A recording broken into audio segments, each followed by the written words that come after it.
Srivani trust అది పెట్టింది ఏంటంటే టికెట్ మామూలుగా అంతకుముందు బ్రేక్ దర్శనం అంటే 500 రూపాయలే ఉండేది. అయితే అది ఎవరో ఒకళ్ళ లెటర్లు, ఏ లెటర్లతో సంబంధం లేకుండా బ్రేక్ దర్శనం చేసుకోవచ్చు. 10,500 రూపాయలు, 10,000 వచ్చేటప్పటికి శ్రీవాణి ట్రస్ట్ ద్వారా గుళ్ళకి వివిధ దళిత వాడలు, గిరిజన వాడల్లో కట్టడానికి ఇస్తారు. అదే సందర్భంలో ఈ 500 రూపాయలు టీటీడీకి వచ్చాయి.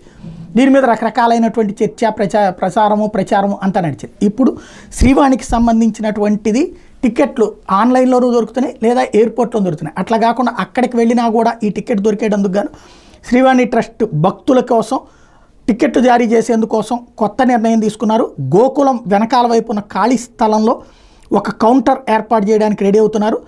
అక్కడ దాతల విభాగం పక్కనున్న ఆదిశేషు విశ్రాంతి గృహంలో తాత్కాలికంగా శ్రీవాణి ట్రస్ట్ దర్శన టికెట్ల జారీ కౌంటర్ని ఏర్పాటు చేయాలని నిర్ణయించారు కొత్త ఈవో. ఇందులో భక్తులు వేచి ఉండేందుకు అవసరమైన ఏర్పాట్లు చేయాలని కూడా అధికారులను ఆదేశించారు. ఇది కీలకమైనటువంటి నిర్ణయం.